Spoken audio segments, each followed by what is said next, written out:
Yo, listeners, welcome to Tetsuo Tells a Story. I'm Tetsuo.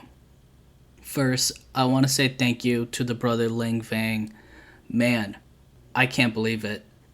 I went from just 40 subscribers to over 130 subs in just a few days because you shared my video.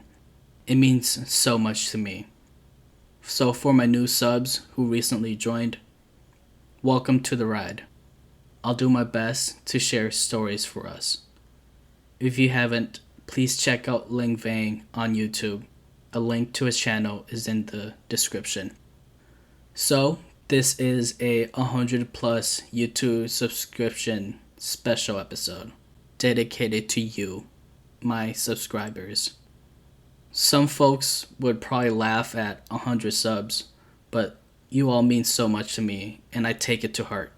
So in this 100 plus YouTube subscribers special episode, it is going to be a 3-in-1 by someone named Daniel Yii, but some details may have been edited to fix the flow of the story. Alright, enough chit chat. Let's get on with this 3-in-1 special episode dedicated to you, the subscribers.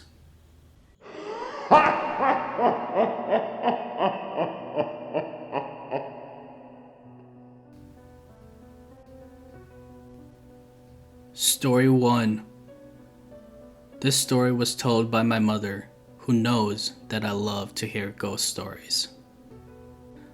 I'm from Cebu, Sarawak, and one day the local newspaper reported an incident filed by a cop. The cop was patrolling the Sungay Mura area, which was near the cemetery late one night, when he saw a lady in sarong riding a motorbike. He pulled the lady over and asked her if she needed help with something, as it was unusual for a lady to be out that late and only clothed in a sarong. She said that she was looking for her 7-year-old son. The cop asked her where her husband was.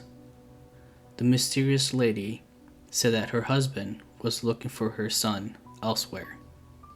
Cop offered to help in the search and followed for some distance behind her. Soon he lost sight of the lady and he was bewildered. After cruising around, he finally came to a house and saw a motorcycle parked outside. It was quite dark, but he could still see the motorbike and recognized it as the exact one that the lady was riding. Thinking that she might have found her kid, he decided to check on her to be sure. Upon knocking on the door, he was greeted by a man who apparently had just woken up by the sound of the knocking and looking kind of groggy. The man asked the officer, "Hi, officer. Is there a problem?" The officer responded, "Sorry to disturb you, but I met a lady in distress. She informed me that she was looking for her 7-year-old son. I was trailing behind her until she disappeared. I noticed that your motorbike is the exact one she was riding, so I came over." The man was dead silent and obviously very confused. Finally, the man said, Officer, it'd be impossible for that woman to have been my wife.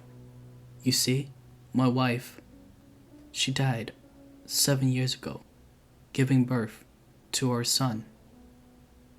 The man then pulls out his wallet and shows the officer a picture of his wife.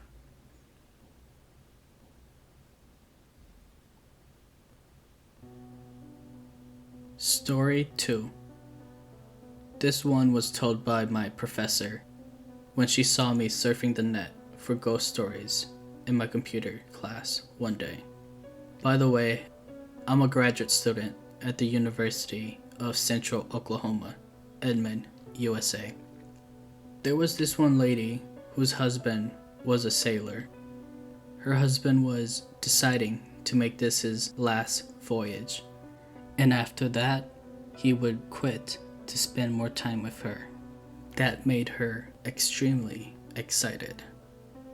Her husband's ship sailed off, and she was there bidding him farewell, and she also told him that she would wait for his return, no matter what.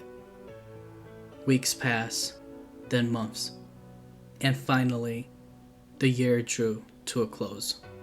But she never gave up hope until one day she fell sick and never recovered from her illness.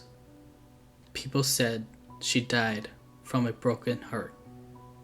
Even after her death, village folks report that they still see her walking up and down the shorelines in anticipation of her husband's return.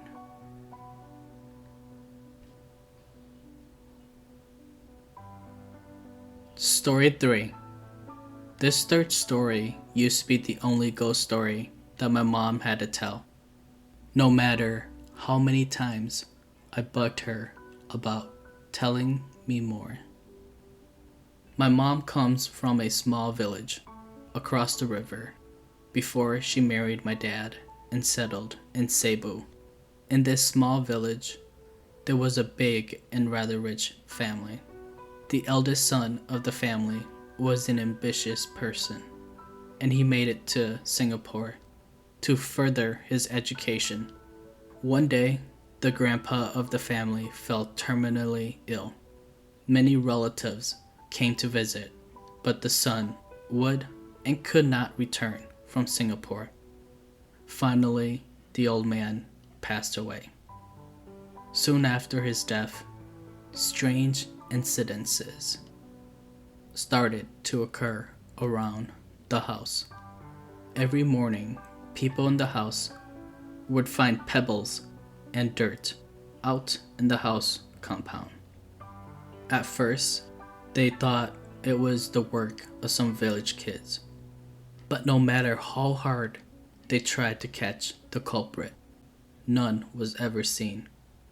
The problem only grew worse. So the family decided to see a renowned spiritualist for advice. The spiritualist told the family that there was someone who passed away recently in the family, and the soul was restless because his request was not fulfilled. The spiritualist asked, Is there a son in the family who had been away from home for some time? And that's when the family finally realized that the old man wanted to see the grandson before he passed away. But the grandson did not return, and he died an unhappy man. To remedy this situation, the spiritualist advised that the grandson be called home immediately to pay his last respects. The grandson came home and did as advised. Only then did the pebble and dirt throwing end shortly afterwards.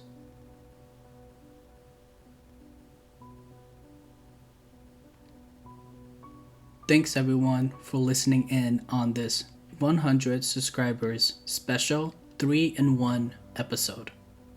If you enjoyed this story, please remember to like, share, and subscribe to Tetsuo Tells a Story. Again, you can find me here on YouTube and podcast providers such as Anchor, Spotify, Google Podcasts, and so much more. Do you have a story to tell? Let me know and I can read it to the world. See you in the next episode. Thanks.